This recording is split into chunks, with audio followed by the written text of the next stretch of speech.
ప్రజల ధనాన్ని ఎట్లా దుర్వినియోగం అవుతుంది అనడానికి అది ఒక మంచి నిదర్శనం అండి. ఇప్పుడు ఏదైతే ఋషికొండలో ఉన్నటువంటి భవనం ఏదైతే ఉందో ప్రజాధన దుర్వినియోగం జరగడానికి అది ఒక మంచి నిదర్శనం. ప్రజల యొక్క ఇప్పుడు వైసీపీ వాళ్ళు ఏమంటున్నారంటే ఇదంతా ప్రభుత్వానిదే, మాది కాదు, మా సొంతంగా కాదు, మీరు దేనికైనా వినియోగించుకోవచ్చు అని అంటున్నారంటే ఇది ప్రభుత్వానిదే అని వాళ్ళు చాలా స్పష్టంగా చెప్తున్నారు. ఓకే, అయితే ప్రభుత్వానిదే అయినప్పుడు మీరు తీసుకున్న అనుమతులు కానివ్వండి, మీరు పెడుతున్న అంత దుర్వినియోగం కానివ్వండి, ఏ విధంగా చేశారనేది మొదటి పాయింట్. రెండో పాయింట్, ఏ ప్రజా ప్రయోజనాలను ఉద్దేశించి అది కట్టారు అనేది వాళ్ళు క్లారిఫై చేయాలి. ఏ ప్రజా ప్రయోజనాలు ఉన్నాయి, ఎంతమందికి ప్రజలకి అది లబ్ధి చేకూరుస్తుంది అనేది రెండవది. ఇక మూడవ అంశం ఏంటంటే ఇప్పుడు మనం ఏం చేయాలి అని అంటే ఒక 3 మాత్రం మార్గాలు ఉన్నాయి. ఇప్పుడు అది కాదు, ఇప్పుడు ఇది ఏంటి, లా టేక్స్ ఇట్స్ ఓన్ కోర్స్ అండి. ఏంటి వాళ్ళ మీద ఏం చేస్తుంది, క్యాబినెట్ కూర్చుంటుంది, అది జరుగుతుంది. ఇప్పుడు ఏం చేద్దాం మా భవనాన్ని అనేది చాలా ముఖ్యమైన పాయింట్. ఎందుకు అంటే ఇదే విషయం తెలంగాణలో జరిగినప్పుడు ప్రగతి భవన్ ని ప్రజాభవన్ గా మార్చేస్తారు. అది దగ్గరలో ఉంది కాబట్టి, అది నడిబొడ్డున ఉంది కాబట్టి దాన్ని మార్చేస్తారు. మరి ఇది ఒక అడవిలో ఋషికొండలో ఉంది కాబట్టి ఇది ఏ విధంగా ఉపయోగపడుతుందనే చర్చ జరగాలి. ఒకటి ఆసుపత్రికి ఉపయోగపడుతుందా, లేదా ఏదైనా ఒక IIIT యూనివర్సిటీకి ఉపయోగపడుతుందా, ఇవన్నీ చూసుకుంటూ వాటిని అక్కడ డెవలప్ చేసుకుంటూ వాటిని ప్రజలకు చూపించాలి, ప్రజలకు తీసుకెళ్ళాలి. ఇది కనుక మనము ఇక్కడ మాట్లాడుకోవడం కాకుండా మీడియాలో అది ప్రజలకు వెళ్తుంది. ఎందుకు, ఒక ఆసుపత్రి అయితే ప్రజలు చూస్తారు దాన్ని, అప్పుడు ఋషికొండలో జగన్ కట్టింది ఇప్పుడు ఆసుపత్రి అయిందని చూస్తారు. లేదు ఒక IIIT ఇన్స్టిట్యూట్ లాంటిది కట్టాలి, దాన్ని డెవలప్ చేసేసి, లేదు ఏదో ఒక ప్రజలకు సంబంధించిన ఒక పర్యాటక కేంద్రంగా మార్చాలి, లేకపోతే ప్రజాధనం ఎట్లా దుర్వినియోగం అవుతుందో చెప్పే ఒక మ్యూజియం లాగా చూపించాలి. ప్రజాధనం దుర్వినియోగం రాబోయే తరాలకి, ప్రజాస్వామిక వాదులకి, రాబోయే తరాలకి మీరు ప్రజాధనం ఏ విధంగా దుర్వినియోగం అవుతుందో చూడాలనుకుంటున్నారా, go and see the Rushikonda అని ప్రభుత్వం అందరికి ఆ కట్టడాలన్నిటిని చూపించే ప్రయత్నం చేయాలి. ఆల్రెడీ ఏపీలో కూడా కొన్ని ఎగ్జాంపుల్స్ ఆల్రెడీ చంద్రబాబు నాయుడు కొన్ని కూల్చేసిన కట్టడాలని కానివ్వండి అవన్నింటినీ కూడా ఇప్పుడు ఒక ఎగ్జిబిషన్ అక్కడ చుట్టూ పార్క్ చేయడం కానీ ఆల్రెడీ ఎగ్జిబిషన్స్ లా చేసేస్తున్నారు. ఇంకోటండి సాదిక్ గారు, ఇప్పుడు ఈ 4 సంవత్సరాలు ఇంత సీక్రెట్ గా అక్కడ ప్యాలెస్ కట్టడం జరిగింది.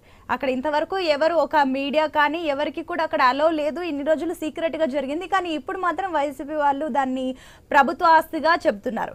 అంటే మీ అనాలిసిస్ ఏంటి, దీన్ని ఏ రకంగా చూడొచ్చు అంటారు? చాలా తప్పండి.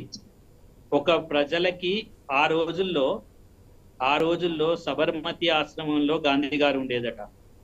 అంటే పాలన అనేది కొనసాగించడానికి నాయకులకి ఇంత మంచి ప్యారడైజ్లు కానివ్వండి, ఇంత మంచి భవనాలు అవసరం లేదు.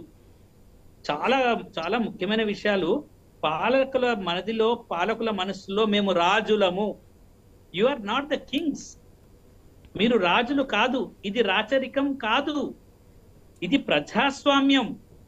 ప్రజాస్వామ్యం అంటే మీరు ప్రజలు ఓటేస్తే గెలుస్తారు, మళ్ళీ నెక్స్ట్ టైం ఓడేస్తే ఓడిపోతారు, మీరే ఎప్పుడు ముఖ్యమంత్రులుగా ఉండరు.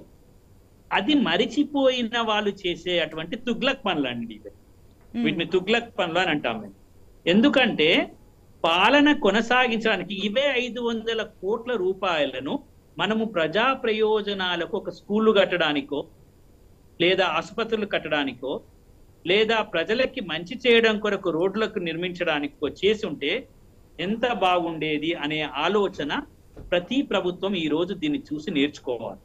ఇప్పుడు ఇది జరిగింది అని కాకుండా ఇలా జరగకుండా ఉండడానికి మనం ఒక ప్రయత్నం చేయాలి. అంటే ఏమనుకుంటున్నారు పాలకులు ఏమనుకుంటున్నారు, ప్రజాస్వామ్యంలో గెలిచిన వాళ్ళు ఏమనుకుంటున్నారు, మేము ఏది చేసినా చెల్లుతుంది, ఇది చెల్లదు, మీరు చేస్తే ప్రజల ప్రతి పైసకు మీరు జవాబు చెప్పాల్సిందే.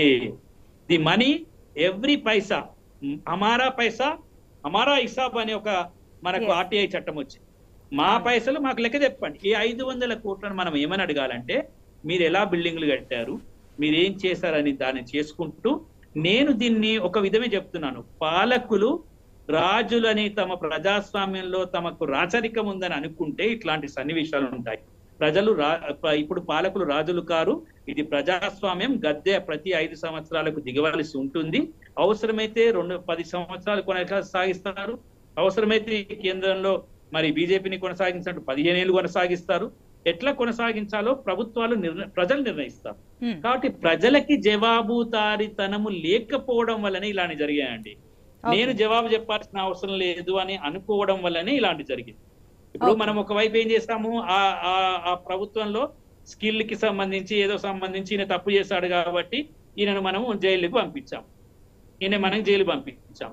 మరి ఇప్పుడు ఈ తప్పు జరిగినప్పుడు ఏం చేద్దాం అనేది ఉంటుంది. కాబట్టి నేను ముఖ్యంగా చెప్పేది ఏంటంటే, ఎప్పుడైనా రాచరికపు పనులు చేయకుండా, రాజులు కాదు మీరు, ఇవి రాచరికపు పనులు అవుతాయి, మీరు రాజులు కాదు ప్రజల కొరకు చేయండి, ప్రజల కొరకు చేయాల్సిన పని ఉంది అనేది మనం గుర్తుపెట్టుకోవాలి.